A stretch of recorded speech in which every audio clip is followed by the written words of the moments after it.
ಜನನಿ ಸುದ್ದಿವಾಹಿನಿ ವೀಕ್ಷಕರಿಗೆ ನಮಸ್ಕಾರ. ನಾನು ರಮೇಶ್ ಹೆಗಡೆ ಗುಂಡೋಮನೆ. ಮಾರ್ಚ್ 18ರಿಂದ SSLC ಪರೀಕ್ಷೆ ಮಾಹಿತಿ ಹಂಚಿಕೊಂಡರು ಬಿಇಒ ಸದಾನಂದ ಸ್ವಾಮಿ. ಈ ಸಂಬಂಧ ಸಾಗರ ನಾಟ್ಯ ತರಂಗದಿಂದ ಶಿಶಿರ ಋತು ನೃತ್ಯದ ಕುರಿತು ಮಾತನಾಡಿದರು ಪ್ರಾಧ್ಯಾಪಕ ಶಿವಾನಂದ. 2025-26 ಸಾಲಿನ SSLC ಪರೀಕ್ಷೆ ಮಾರ್ಚ್ 18ರಿಂದ ಆರಂಭವಾಗಲಿದ್ದು ಏಪ್ರಿಲ್ 2ಕ್ಕೆ ಮುಕ್ತಾಯವಾಗಲಿದೆ ಎಂದು ಸಾಗರದ ಬಿಇಒ ಸದಾನಂದ ಸ್ವಾಮಿ ತಿಳಿಸಿದ್ದಾರೆ. ಮಾರ್ಚ್ 18ರ ಬೆಳಗ್ಗೆ 10ರಿಂದ ಮಧ್ಯಾಹ್ನ 1:15ರವರೆಗೆ ಪ್ರಥಮ ಭಾಷೆ ಕನ್ನಡ, ಮಾರ್ಚ್ 23ರಂದು ವಿಜ್ಞಾನ, ಮಾರ್ಚ್ 25ರಂದು ದ್ವಿತೀಯ ಭಾಷೆ ಇಂಗ್ಲಿಷ್, ಮಾರ್ಚ್ 28ರಂದು ಗಣಿತ, ಮಾರ್ಚ್ 30ರಂದು ತೃತೀಯ ಭಾಷೆ ಹಿಂದಿ ಹಾಗೂ ಏಪ್ರಿಲ್ 2ರಂದು ಸಮಾಜ ವಿಜ್ಞಾನ ವಿಷಯಗಳಿಗೆ ಪರೀಕ್ಷೆ ನಡೆಯಲಿದೆ. ಸಾಗರ ತಾಲೂಕಿನಲ್ಲಿ 9 ಪರೀಕ್ಷಾ ಕೇಂದ್ರಗಳನ್ನು ಮಾಡಲಾಗಿದೆ. ಕ್ರಮವಾಗಿ ಸಾಗರದ ಸರ್ಕಾರಿ ಪದವಿ ಪೂರ್ವ ಕಾಲೇಜು ಪ್ರೌಢಶಾಲೆ ವಿಭಾಗ ಹಾಗೂ ಪದವಿ ಪೂರ್ವ ಕಾಲೇಜು ಮತ್ತು ಸರ್ಕಾರಿ ಬಾಲಿಕಾ ಪದವಿ ಪೂರ್ವ ಕಾಲೇಜು, ಪ್ರಗತಿ ಶಾಲೆ, ಸಿರುವಂತೆ ಸರ್ಕಾರಿ ಪದವಿ ಪೂರ್ವ ಕಾಲೇಜು, ಕಾರ್ಗಲ್ನ ಸರ್ಕಾರಿ ಪ್ರೌಢಶಾಲೆ, ತುಮ್ರಿ ಸರ್ಕಾರಿ ಪ್ರೌಢಶಾಲೆ, ತ್ಯಾಗರ್ತಿ ಸರ್ಕಾರಿ ಪ್ರೌಢಶಾಲೆ ಹಾಗೂ ಕರ್ನಾಟಕ ಪಬ್ಲಿಕ್ ಶಾಲೆ ಅನಂತಪುರ ಇವು ಪರೀಕ್ಷಾ ಕೇಂದ್ರಗಳು. 2920 ಹೊಸ ವಿದ್ಯಾರ್ಥಿಗಳು, 103 ಪುನರಾವರ್ತಿತ ವಿದ್ಯಾರ್ಥಿಗಳು ಸೇರಿದಂತೆ ಒಟ್ಟು 3023 ವಿದ್ಯಾರ್ಥಿಗಳು ಪರೀಕ್ಷೆಗೆ ಹಾಜರಾಗಲಿದ್ದಾರೆ. ಎಲ್ಲ ಪರೀಕ್ಷಾ ಕೇಂದ್ರಗಳಲ್ಲಿ CCTV ವ್ಯವಸ್ಥೆ ಇರಲಿದೆ. ಪರೀಕ್ಷೆಗೆ ಹಾಜರಾಗುವ ವಿದ್ಯಾರ್ಥಿಗಳು ಡಿಜಿಟಲ್ ಹಾಗೂ ಸ್ಮಾರ್ಟ್ ವಾಚ್ ಹಾಕಿಕೊಂಡು ಬರಲು ಅವಕಾಶ ಇರುವುದಿಲ್ಲ. ಪರೀಕ್ಷೆಯ ದಿನದಂದು ಎಲ್ಲ ವಿದ್ಯಾರ್ಥಿಗಳು ಬೆಳಗ್ಗೆ 9 ಗಂಟೆಯೊಳಗೆ ಪರೀಕ್ಷಾ ಕೇಂದ್ರಕ್ಕೆ ಹಾಜರಾಗುವುದು. ಪರೀಕ್ಷಾ ಕೇಂದ್ರದ ಪ್ರವೇಶ ಪತ್ರ ತೋರಿಸಿದಲ್ಲಿ ಉಚಿತವಾಗಿ ಸರ್ಕಾರಿ ಬಸ್ಸುಗಳಲ್ಲಿ ಪ್ರಯಾಣಿಸಲು ಅವಕಾಶವಿದೆ. ಪರೀಕ್ಷಾ ಕೇಂದ್ರಗಳಲ್ಲಿ ಸುಮಾರು 177 ಜನ ಅಧಿಕಾರಿ, ಶಿಕ್ಷಕ, ಸಿಬ್ಬಂದಿ ವರ್ಗದವರು ಕರ್ತವ್ಯ ನಿರ್ವಹಿಸಲಿದ್ದಾರೆ. ಎಲ್ಲ ಪರೀಕ್ಷಾ ಕೇಂದ್ರಗಳಲ್ಲಿ ಅಗತ್ಯ ಕೊಠಡಿಗಳು, ಪೀಠೋಪಕರಣ, ಕುಡಿಯುವ ನೀರು, ಶೌಚಾಲಯ ಮೊದಲಾದ ಮೂಲಭೂತ ಸೌಲಭ್ಯಗಳನ್ನು ಒದಗಿಸಲಾಗಿದೆ. ವಿದ್ಯಾರ್ಥಿಗಳಿಗೆ ತುರ್ತು ಸಂದರ್ಭದಲ್ಲಿ ಪ್ರಥಮ ಚಿಕಿತ್ಸಾ ಸೌಲಭ್ಯ ಕೂಡ ಇರಲಿದೆ ಎಂದು ಅವರು ಮಾಹಿತಿ ನೀಡಿದ್ದಾರೆ.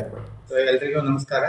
2025-26ನೇ ಶೈಕ್ಷಣಿಕ ವರ್ಷದ SSLC ಪರೀಕ್ಷೆಗಳು ಇದೇ ತಿಂಗಳ ಮಾರ್ಚ್ 18ರಿಂದ ಏಪ್ರಿಲ್ 2ನೇ ತಾರೀಕಿನವರೆಗೆ ನಡೆಯಲಿಕ್ಕಿದೆ.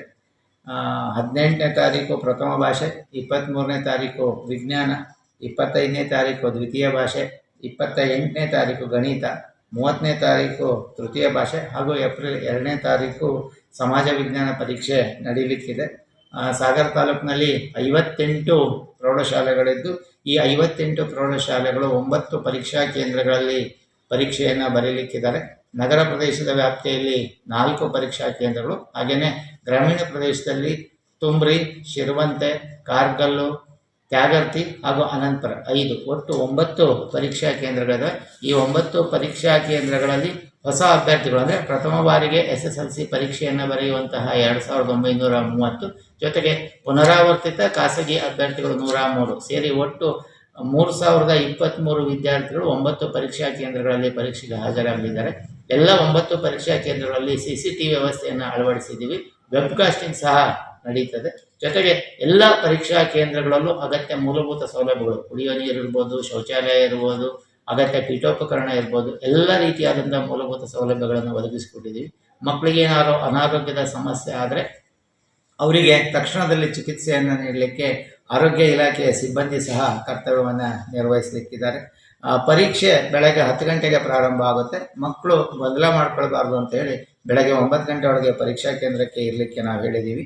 ಪರೀಕ್ಷೆಗೆ ಸಂಬಂಧಪಟ್ಟಂತೆ ಮಾನ್ಯ ಜಿಲ್ಲಾಧಿಕಾರಿಗಳು, ಮಾನ್ಯ CEOರವರು, ಹಾಗೆಯೇ ಮಾನ್ಯ ಉಪನಿರ್ದೇಶಕರು ಏನು ಪರೀಕ್ಷೆಗೆ ಸಂಬಂಧಪಟ್ಟಂತೆ ಏನೇನು ಅಗತ್ಯ ಮುನ್ನೆಚ್ಚರಿಕೆ ವಹಿಸಬೇಕಾಗಿದೆ ಎಲ್ಲ ರೀತಿಯಾದಂತಹ ನಿರ್ದೇಶನಗಳನ್ನು ನೀಡಿದ್ದಾರೆ. ಎಲ್ಲ ನಮ್ಮ ಸಿಬ್ಬಂದಿ ಸೇರಿಕೊಂಡು ಪರೀಕ್ಷೆಯ ಮುಖ್ಯ ಅಧೀಕ್ಷಕರು, ಕಸ್ಟೋಡಿಯನ್ನು, ರೂಟ್ ಆಫೀಸರು, ಸಿಟ್ಟಿಂಗ್ ಸ್ಕ್ವಾಡು, ಹಾಗೆಯೇ ರೂಮ್ ಸೂಪರ್ವೈಸರ್ಸು ಸೇರಿ 175 ಜನ ಸಿಬ್ಬಂದಿ ಪರೀಕ್ಷಾ ಕರ್ತವ್ಯದಲ್ಲಿ ನಿರ್ವಹಿಸಲಿಕ್ಕಿದ್ದಾರೆ. ಜೊತೆಗೆ ಪರೀಕ್ಷೆಗೆ ನಾರ್ಮಲ್ ವಾಚನ್ನು ಕಟ್ಕೊಂಡು ಬರಲಿಕ್ಕೆ ಅವಶ್ಯಕತೆ ಇರುತ್ತೆ.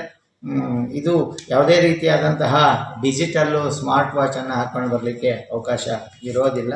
ಜೊತೆಗೆ ತಾಲೂಕಿನ ಶೈಕ್ಷಣಿಕ ಫಲಿತಾಂಶವನ್ನು ಮತ್ತಷ್ಟು ಉತ್ತಮಪಡಿಸಬೇಕು ಅನ್ನೋ ಉದ್ದೇಶದಿಂದ ಶಾಲಾ ಹಂತದಲ್ಲಿ ಸಾಕಷ್ಟು ಚಟುವಟಿಕೆಗಳನ್ನು ಹಮ್ಮಿಕೊಂಡಿದ್ದೀವಿ. ಜೊತೆಗೆ ಕಲಿಕೆಯಲ್ಲಿ ಹಿಂದುಳಿದಂತಹ ಮಕ್ಕಳಿಗೆ ನಾವು ತಾಲೂಕಾ ಹಂತದಲ್ಲಿ, ಶಾಲಾ ಹಂತದಲ್ಲಿ ನಿರಂತರವಾಗಿ ಪ್ರೇರಣಾ ಶಿಬಿರಗಳನ್ನು ನಡೆಸಿ ಆ ಕಲಿಕೆಯಲ್ಲಿ ಹಿಂದುಳಿದಂತಹ ವಿದ್ಯಾರ್ಥಿಗಳು ಸಹ ಪಾಸ್ ಆಗೋದ್ರ ಮೂಲಕ 100% ರಿಸಲ್ಟನ್ನು ತರಲಿಕ್ಕೆ ಅಗತ್ಯವಾದಂತಹ ಎಲ್ಲ ಕ್ರಮಗಳನ್ನು ನಮ್ಮ ಶಾಲೆಗಳಲ್ಲಿ ಎಲ್ಲ ಶಿಕ್ಷಕರು ವಿಶೇಷವಾದಂತಹ ಮುತುವರ್ಜಿಯನ್ನು ವಹಿಸಿಕೊಂಡು ಕೆಲಸ ಮಾಡ್ತಾ ಇದ್ದಾರೆ.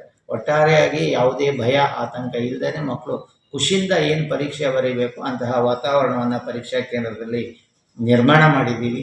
ಯಾವುದೇ ಭಯ ಆತಂಕ ನಮ್ಮ ಮಕ್ಕಳಿಗೆ ಬೇಡ ಅಂತ ಹೇಳ್ತಾ ಪರೀಕ್ಷೆಗೆ ಹಾಜರಾಗಲಿರುವಂತಹ ಎಲ್ಲ ವಿದ್ಯಾರ್ಥಿಗಳಿಗೆ ಶಿಕ್ಷಣ ಇಲಾಖೆಯ ಪರವಾಗಿ ಶುಭವನ್ನು ಹಾರೈಸ್ತೀನಿ. ಎಲ್ಲರಿಗೂ ನಮಸ್ಕಾರ. ಸಾಗರದ ನಾಟ್ಯ ತರಂಗ ಸಂಸ್ಥೆ ಇಲ್ಲಿನ ನೃತ್ಯ ಭಾಸ್ಕರ ಸಭಾಂಗಣದಲ್ಲಿ ಋತು ನೃತ್ಯ ವೈವಿಧ್ಯ ಸರಣಿ ನೃತ್ಯ ಮಾಲಿಕೆಯ ಶಿಶಿರ ನೃತ್ಯಾನಂದ ಕಾರ್ಯಕ್ರಮ ಏರ್ಪಡಿಸಿತ್ತು. ಇದು ಭಾರತ ಸರ್ಕಾರದ ಸಾಂಸ್ಕೃತಿಕ ಸಚಿವಾಲಯದ ಗುರು ಶಿಷ್ಯ ಪರಂಪರೆಯ ವಿಶೇಷ ಯೋಜನೆಯಡಿಯಲ್ಲಿ ಗುರು ವಿದ್ವಾನ್ ಜನಾರ್ದನ್ ಹಾಗೂ ಶಿಷ್ಯರಾದ ವಿದೂಷಿ ರಾಜಲಕ್ಷ್ಮಿ ಮತ್ತು ವಿದೂಷಿ ಕಾವ್ಯ ಅವರಿಂದ ಭರತನಾಟ್ಯ ನಡೆಯಿತು. ಇದಕ್ಕೂ ಮುನ್ನ ನಡೆದ ಸಭಾ ಕಾರ್ಯಕ್ರಮದಲ್ಲಿ ಇಂದಿರಾ ಗಾಂಧಿ ಕಾಲೇಜಿನ ಪ್ರಾಧ್ಯಾಪಕ ಡಾಕ್ಟರ್ ಶಿವಾನಂದ್ ಭಟ್ ಮಾತನಾಡಿ, ನೃತ್ಯ ಕಲೆಯು ಹೆಚ್ಚಿನ ಸಾಧನೆಯಿಂದ ಸಿದ್ಧಿಸುತ್ತದೆ. ಇಂಥ ಸಾಧನೆ ಮಾಡಿ ಜನಾರ್ದನ್ ಅವರು ಶಿಷ್ಯ ಪರಂಪರೆಯನ್ನು ಬೆಳೆಸಿದ್ದಾರೆ ಎಂದು ಶ್ಲಾಘಿಸಿದರು. ಕೃಷ್ಣಮೂರ್ತಿಯವರು ಮಾತನಾಡಿ, ಕಲೆಯನ್ನು ಕಲಿಯುವ ಮಕ್ಕಳ ವರ್ತನೆಯಲ್ಲಿ ಉಳಿದ ಮಕ್ಕಳಿಗಿಂತ ಶಿಸ್ತು ಮತ್ತು ಸಂಸ್ಕೃತಿಯನ್ನು ಕಾಣಬಹುದು ಎಂದು ಅಭಿಪ್ರಾಯ ವ್ಯಕ್ತಪಡಿಸಿದರು. ನಂತರ ಕಾರ್ಯಕ್ರಮ ಜರುಗಿತು.